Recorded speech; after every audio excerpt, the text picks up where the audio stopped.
The following announcement has been paid for by Journey into Wrestling.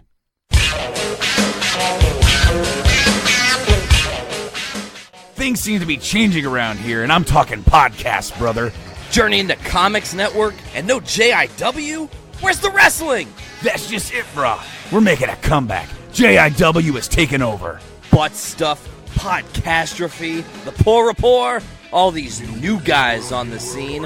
We're about to show them what podcasting is all about, Chico. Why don't you tell them when they can hear us, Nate? Every other Wednesday, right here on the Journey into Wrestling Network. Anything less is just too civilized.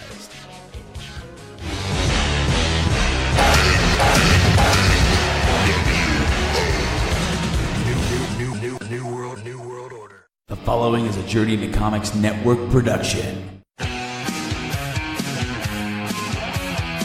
From the suburbs of Chicago and Illinois, this is the Puhr Retort with your host, Andrew Puhr.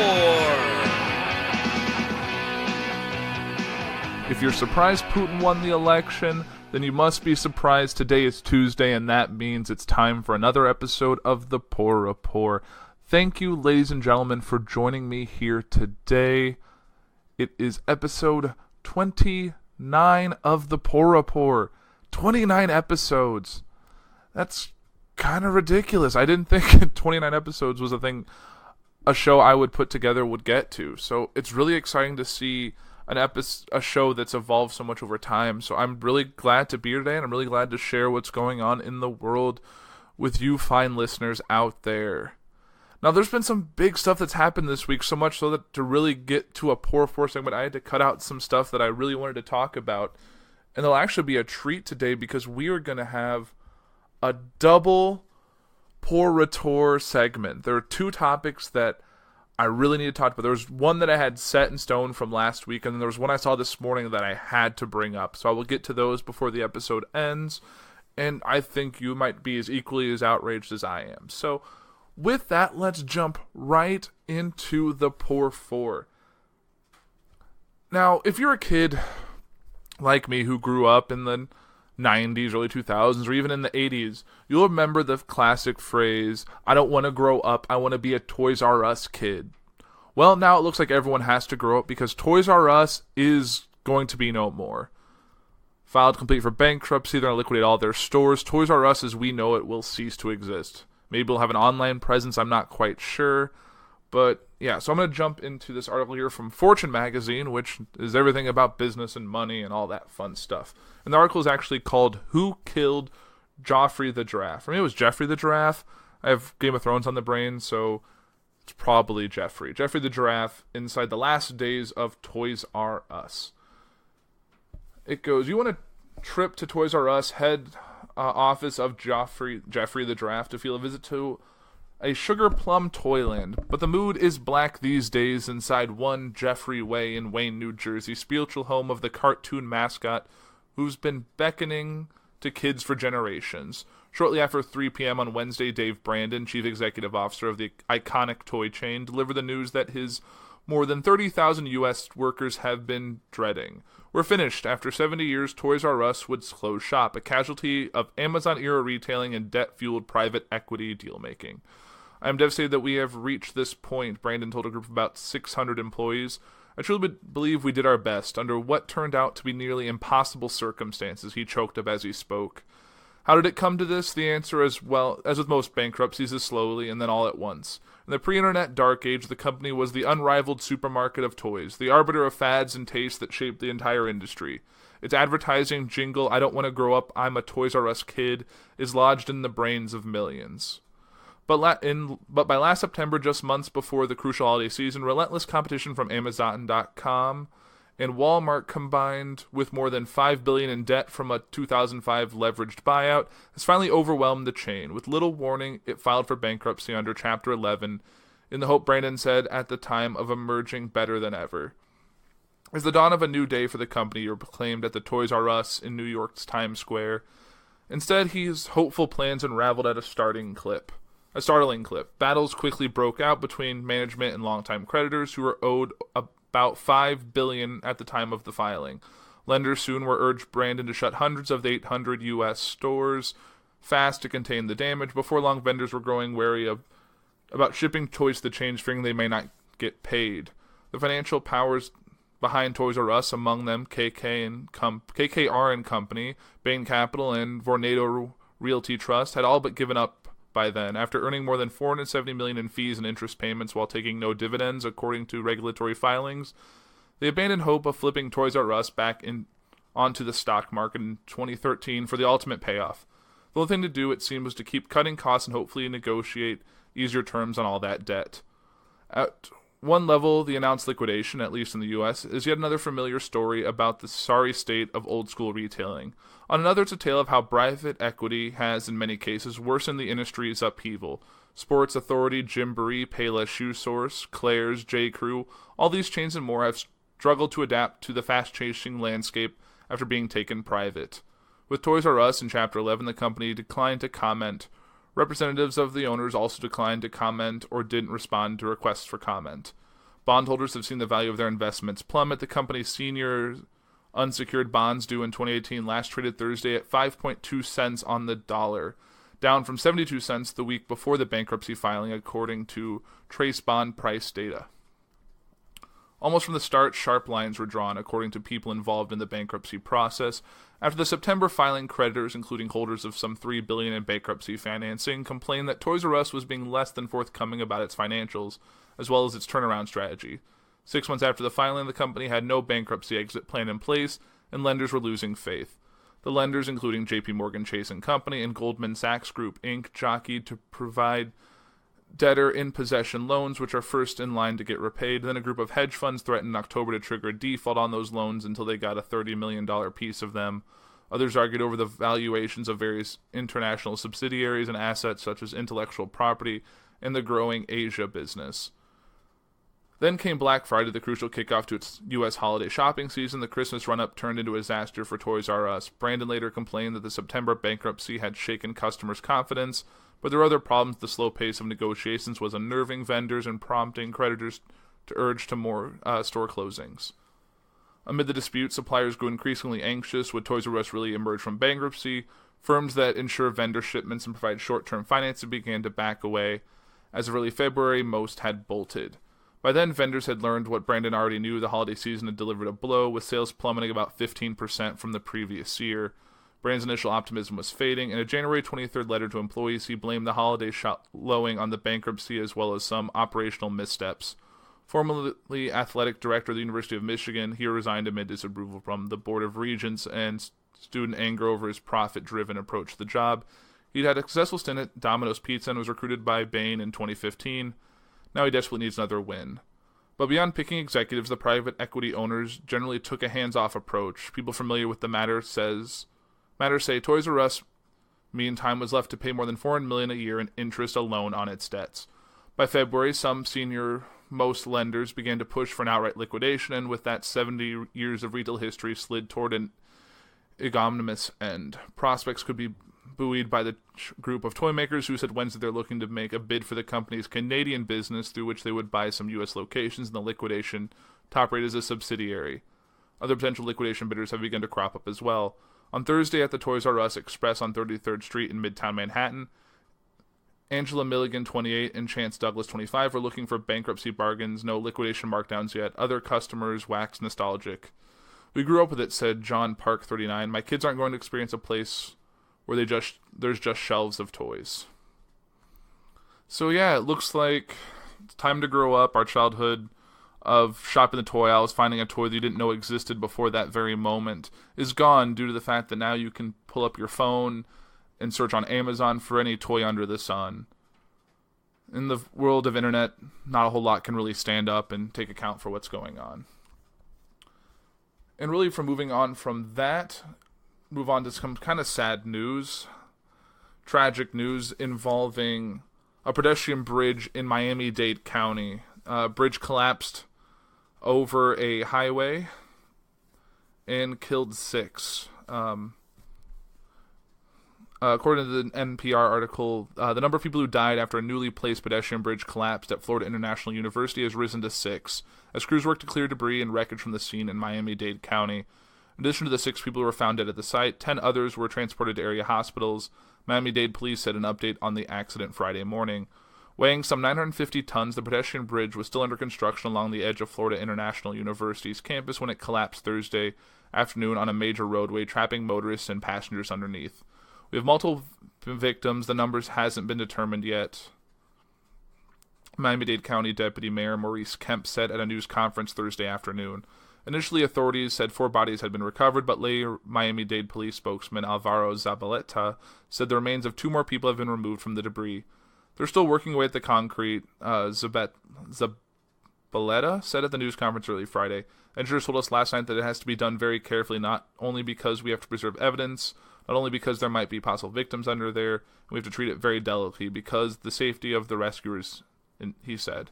Video shows the bridge collapse on a multi-lane highway, crushing vehicles underneath and several people being loaded into ambulances.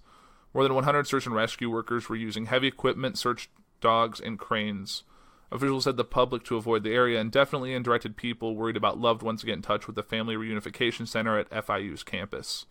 In a news conference late Thursday evening, FIU President Mark Rosenberg recalled that his university's commitment had just celebrated over the weekend in a milestone in the erection of the bridge, a project which originally began in 2010.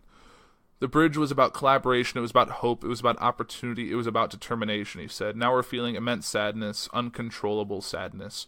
All we can do is promise a very thorough investigation getting to the bottom of this, Rosenberg said, and mourn those who we've lost. Fig Bridge engineers designed the bridge and said in a statement that it was stunned by today's tragic collapse and would fully cooperate in the investigation.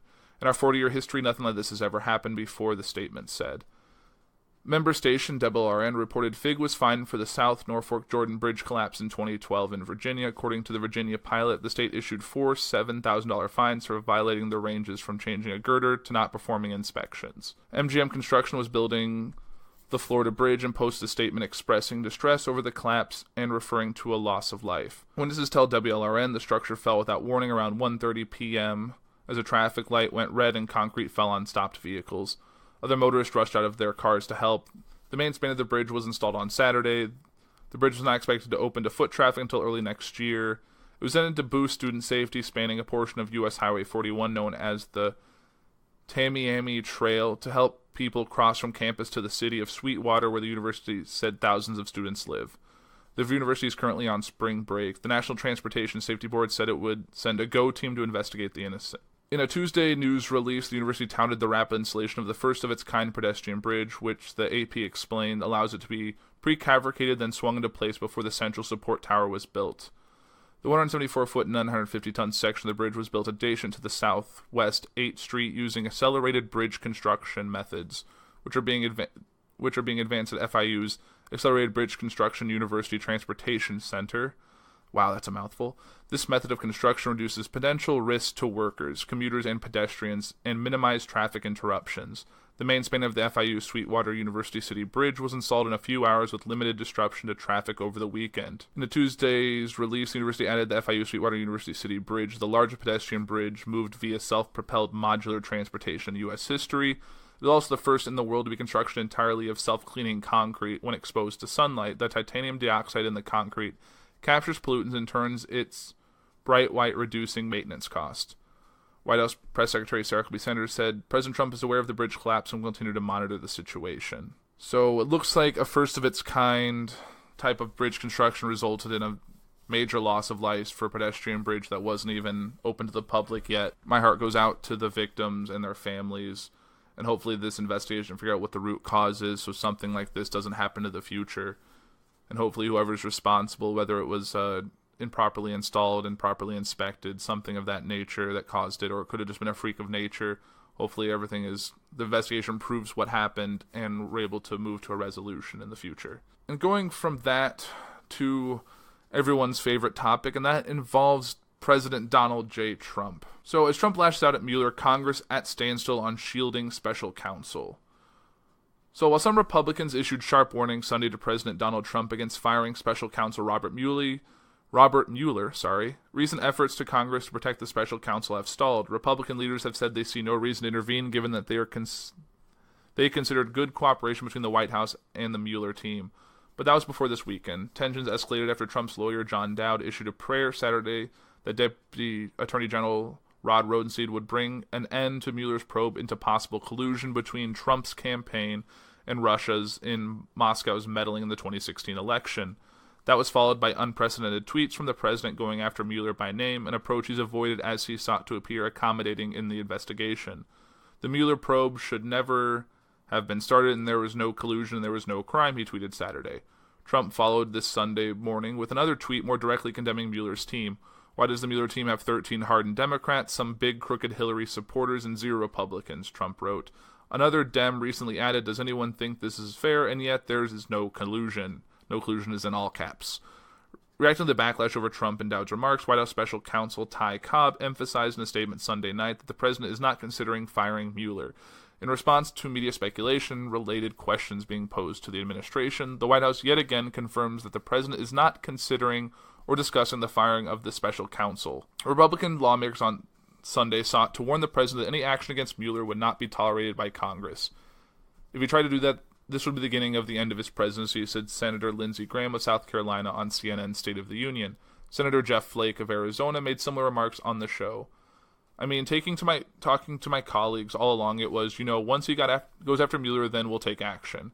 House Oversight Committee Chairman Trey Gowdy, himself a former federal prosecutor, also defended Mueller. I think the president's attorney frankly does him a disservice when he says that, and when he frames the investigation in that way. The South Carolina Republican said on Fox News Sunday. He later added, if you have an innocent client, Mr. Dowd, act like it. Their comments potentially signaled stepped up by action by Congress's lawmakers returned this week to the most serious threat they faced of possible action by the White House against Mueller. But it's unclear whether Congress will make any moves. Lawmakers face a must-pass spending bill amid the other major action in the Senate on sex trafficking and a war authorization, all before they leave town Friday night for a 2-week recess. Concerns about Trump trying to push out Mueller have been brewing since the former FBI director was appointed to the job last May. CNN reported in January that Trump wanted Mueller fired last June, but White House counsel Dan McGahn refused to order the Justice Department to let the special prosecutor go. The New York Times first reported the incident, citing 4 people who were told of the matter. Trump denied that he moved to have Mueller fired. Senators introduced 2 bipartisan bills last year aimed at protecting a special counsel from political pressure from the White House. The Special Counsel Integrity Act, introduced by Republican Senator Thorne Tillis of North Carolina and Democratic Senator Chris Coons of Delaware, would allow a special counsel to be fired only for misconduct, dereliction of duty, incapacity, conflicts of interest, or other good cause, including violation of DOJ policies. Another bill, the Special Counsel Independence Protection Act, was introduced by Graham and Democratic Senator Cory Booker of New Jersey and would require a federal judge to first sign off on any action to discipline or fire a special counsel. The Senate Judiciary Committee held a hearing in September that looked at the 2 bills, but the legislation has gone nowhere since then. In January, after the news broke that Trump had tried to get Mueller fired, the chairman of the Senate Judiciary Committee urged Trump to let Mueller's investigation work its course and said he was open to considering the legislation that would shield the special counsel from political pressure. I just don't think the president, as unpredictable as he is, would fire Mueller, and I take the view, and I said so maybe not directly to the president, but indirectly to the president. Just let this work its course, Republican Senator Chuck Grassley said in an interview with CNN. At around the same time, Senate Majority Leader Mitch McConnell said he saw no efforts underway at the White House to undermine the Mueller investigation. I don't feel any particular need to reach out to protect someone who seems to need no protection. McConnell told reporters the spokesman for the Majority Leader did not have anything to add Sunday. Grassley said he wanted the 2 bills to be reconciled and then he would examine any potential constitutional concerns about the separation of powers. The spokesman, Taylor Foy, did not comment directly Sunday on whether the committee would move forward with the legislation, but said, Chairman Grassley has said on many occasions that the special counsel's investigation should be allowed to continue uninterrupted. Coons issued a statement Sunday calling for more senators to support his bill with Tillis. Any attempt by the president to obstruct or remove the special counsel would create a constitutional crisis and present an attack on the core American principle that nobody, including the President of the United States, is above the law. A spokesman for Tillis did not immediately respond to a request for comment Sunday on whether the senator will try to bring more attention around his bill given the events over the weekend in January. Tillis spokesman Daniel Kellen said the bill didn't have the support it needed to move through Congress, in part because the president's team was showing signs of cooperation with the special counsel at the time. Tillis and Graham also joined with Grassley last week to call for a second special counsel to investigate alleged abuses by the FBI and the Justice Department's handling of the Trump-Russia investigation up until the appointment of Mueller, a move that backs up complaints made by Trump about the Justice Department. Responding to Trump's tweets this weekend, the top Democrat on the Judiciary Committee, Senator Dianne Feinstein, tweeted Sunday that the president must cease and desist with these attacks. She was one of several other Democrats who took to Twitter this weekend to defend Mueller, while Republicans were largely silent aside from those who appeared on the Sunday morning shows. A spokesman for House Speaker Paul Ryan did not comment directly on the question of whether Congress should move forward with legislation to safeguard Mueller, but when asked about the president's tweets this weekend, Ashley Strong said, "As the Speaker has always said, Mr. Mueller and his team should be able to do their job."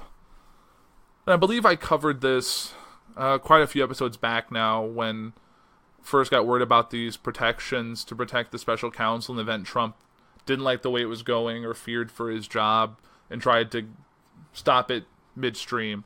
So it looks like that's still very much active, and I guess I'll have to see how this all shakes out. I'm strongly confident that if he did fire Mueller, even if it came out that there was no collusion, if the investigation really proved faulty and there was no issues, I think if you file your special prosecutor who's investigating you and the election, you're kind of signing the end of your career there. I mean, we saw it with Nixon. It could easily happen again. So that's kind of how I feel on it. And speaking of Trump and firing people, Andrew McCabe's firing happened last week, and kind of here's what we know. Andrew G. McCabe, the former FBI deputy director, was fired late Friday night on the eve of his retirement. And here's what we know. Who is Andrew McCabe? McCabe is a 21-year FBI veteran who joined the Bureau out of law school and rose to its number 2 position in 2016.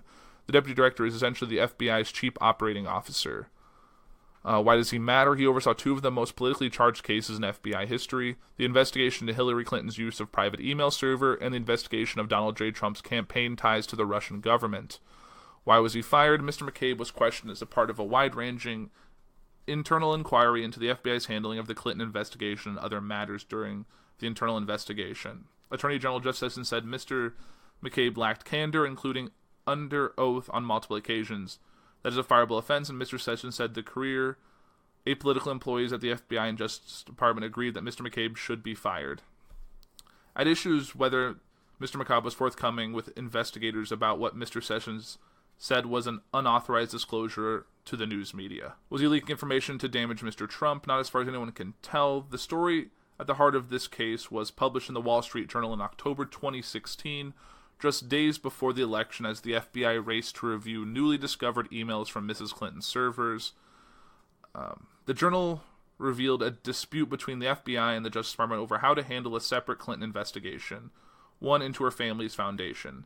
Mr. McCabe authorized an FBI spokesman and lawyer to speak to the journal to rebut suggestions that he had put the brakes on the investigation. These types of interactions between journalists and government officials, known as background calls, are common in all federal agencies and administrations, as officials try to correct inaccuracies or provide details and nuance before reporters publish information. The journal ultimately reported that while Justice Department officials did not authorize subpoenas, the FBI, in fact, had pressed ahead with the case, a detail that if anything was damaged to Mrs. Clinton, not Mr. Trump. Did the White House fire McCabe?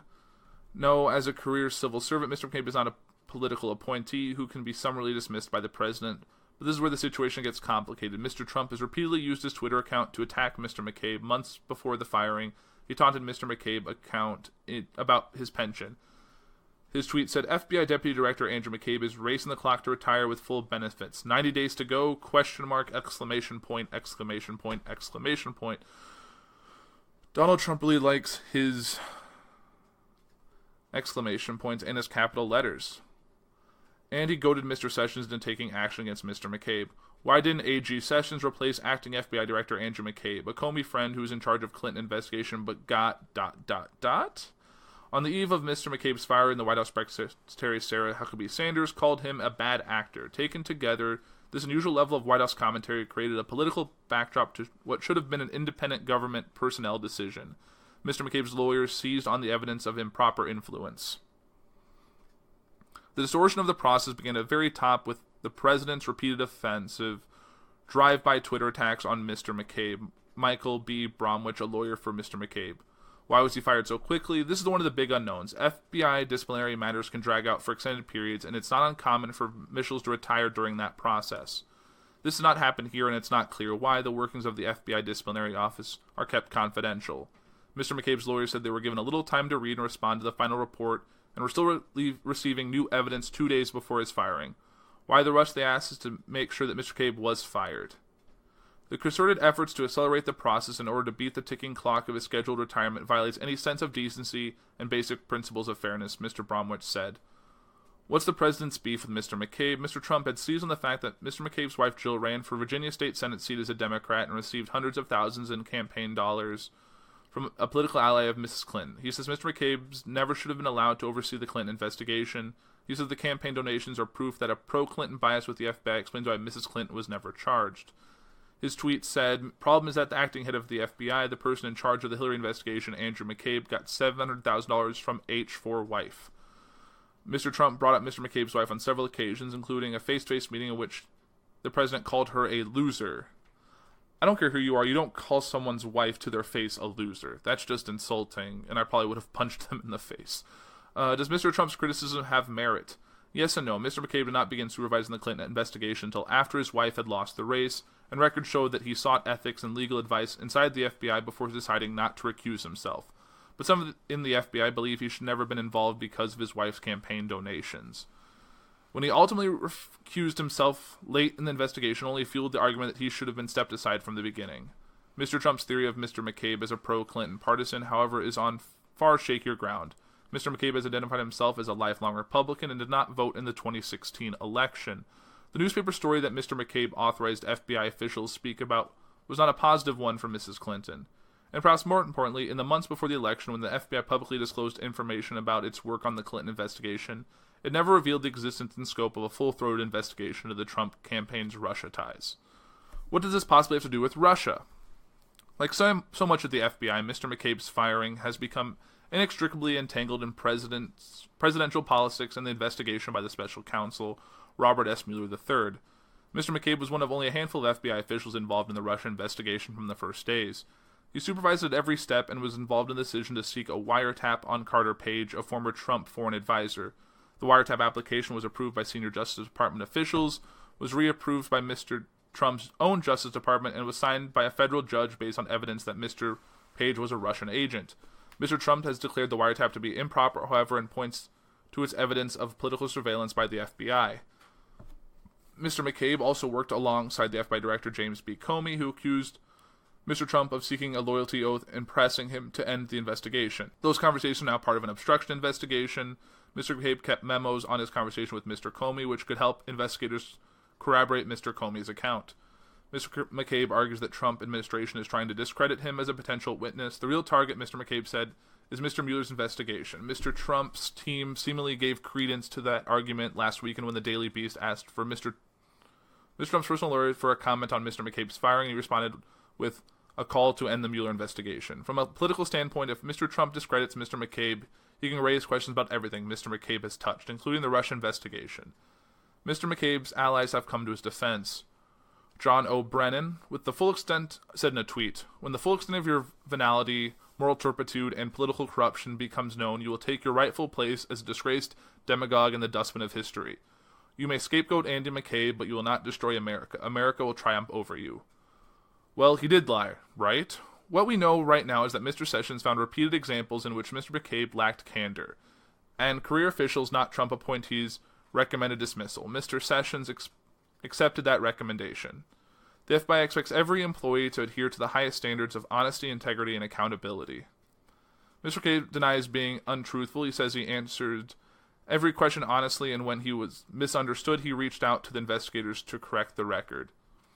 What's next? You won't be able to assess the allegations on Mr. McCabe's defense until the Inspector General's report is released.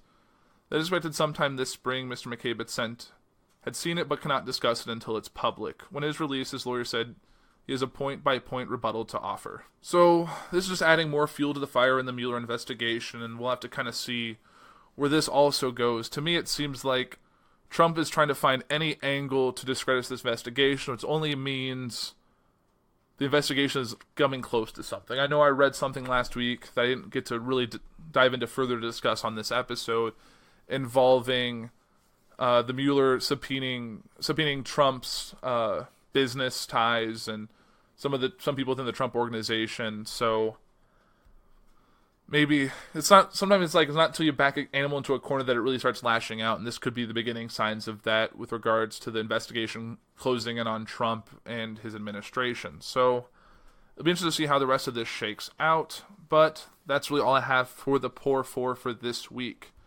And now comes on to two Puhr Retort segments I really wanted to talk about this week. I felt like it wasn't right to hold one until next week, because I'm sure one's going to pop up between now and then, because episode 30 is just around the corner. And this one, I'm sure everyone saw about this, and this was about a dog being forced into an overhead bin for the duration of a flight that resulted in the dog's death. According to the passengers, the flight attendant asked that the animal be placed in the bin instead of under the seat. For most of you who don't know, when dogs travel, if they're under a certain size and they're put in a proper, approved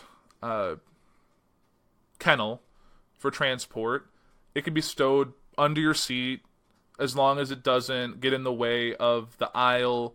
The dog's not too big, otherwise it has to be stowed under the plane.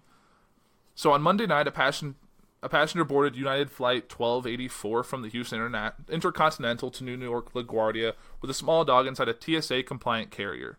According to the passengers, a flight attendant then demanded that the carrier and animal be placed in the overhead bin for the duration of the flight instead of under the seat, as is common practice. A witness wrote on Facebook the passenger protested but eventually complied. The dog then died sometime during the flight, according to the Points guy.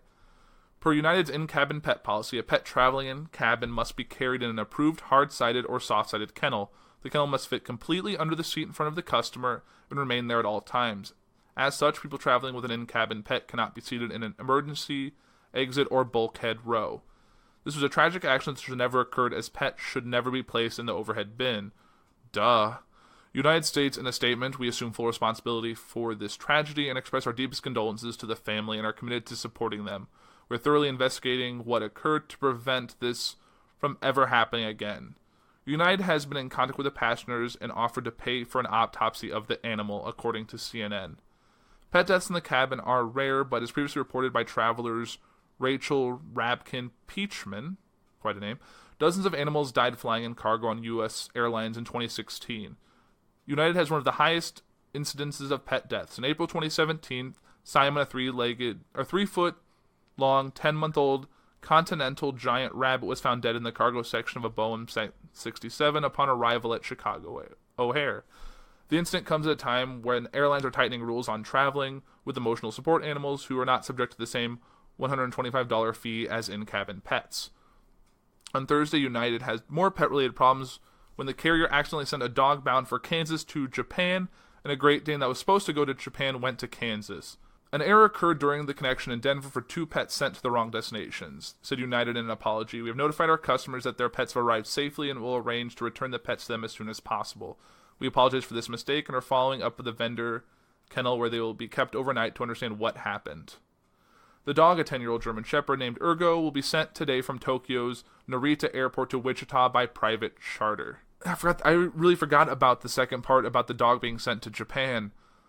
How do you make a mistake large enough to send a dog bound for Kansas to Japan? I know there's cargo and sometimes packages get lost, but you're talking about a Great Dane and a German Shepherd getting mixed up and sent to 2 very different places. And plus, it's frustrating me. I love dogs.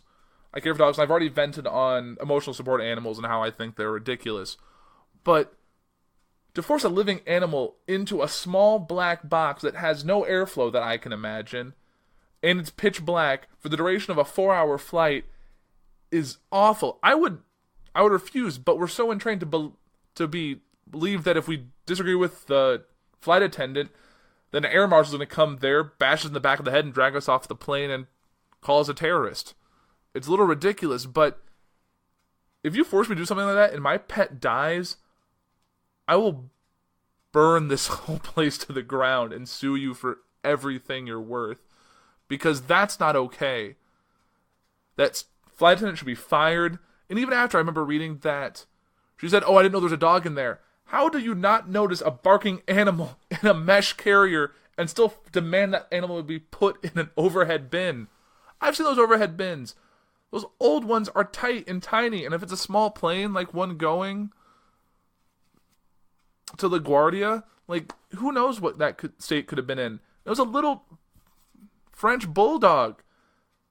They don't take a lot of space. They're not even that loud.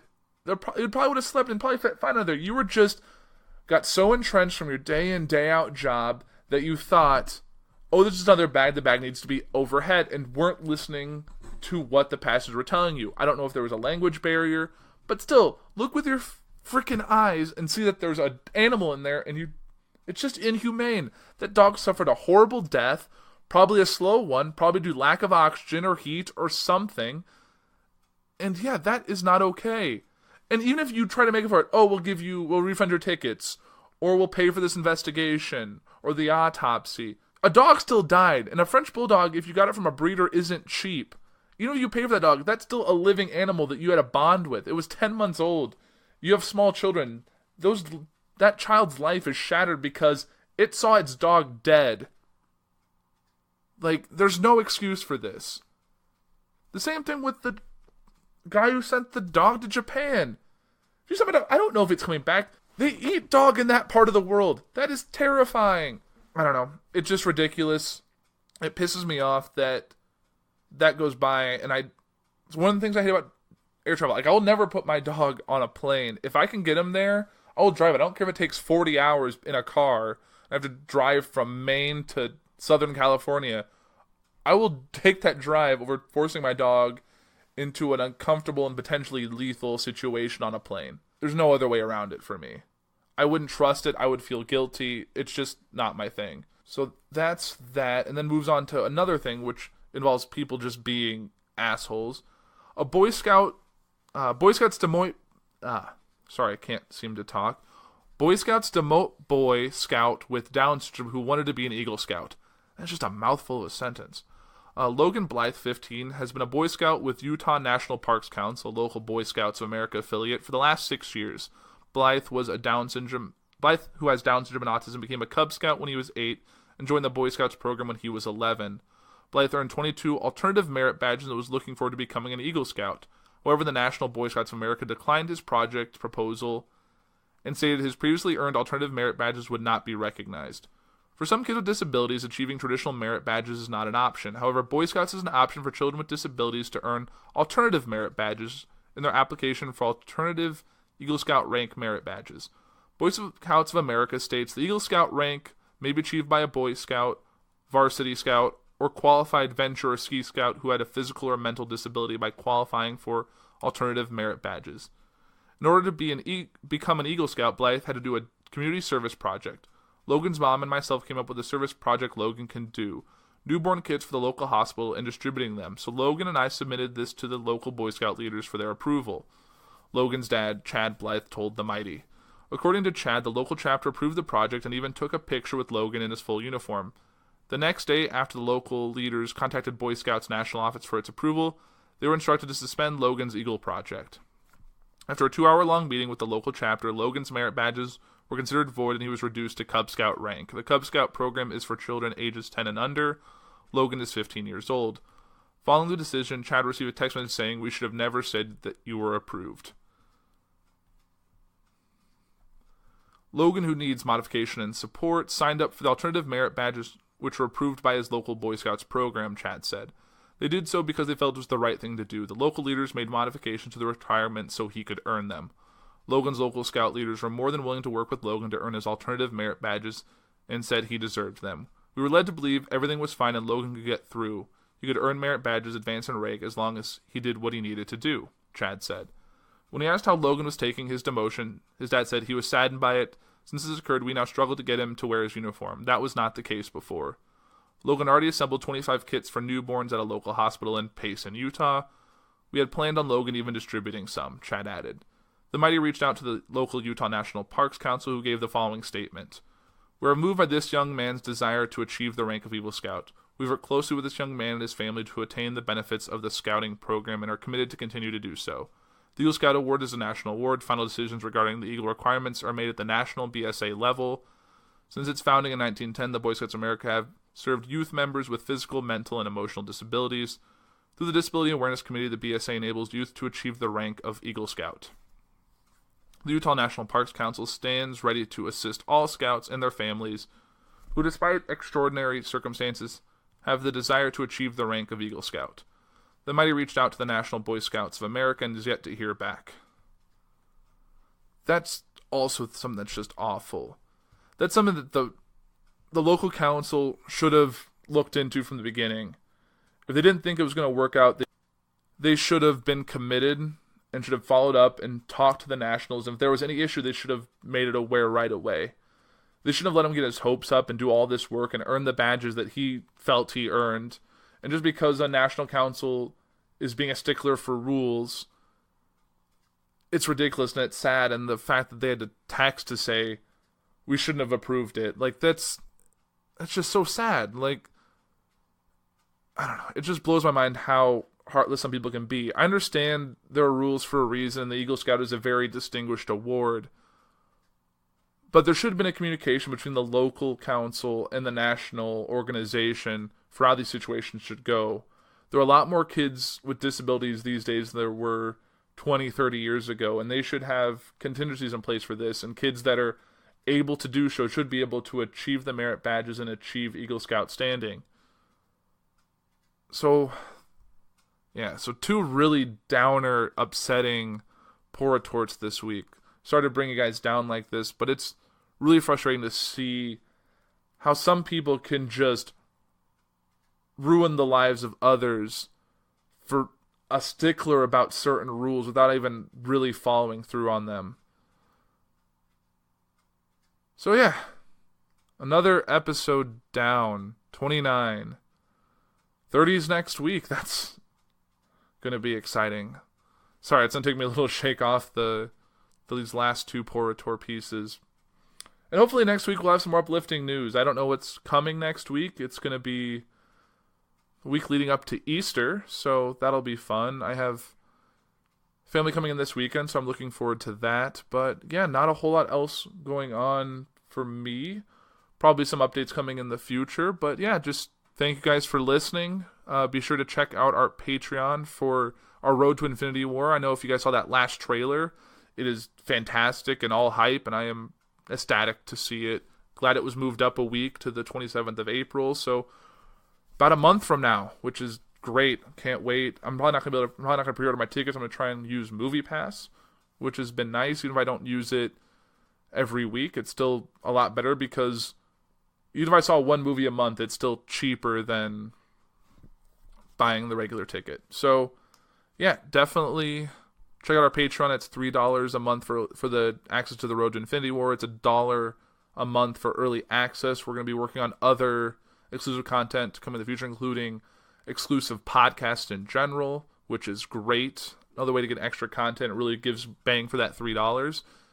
And maybe we'll add more tiers and have more stuff coming for you in the future. And that's at patreon.com/journeyintocomics. You can also check out our regular network page at journeyintocomics.com, where you can see all the other shows. Anything you like under the sun, there's probably a show on our network that covers it.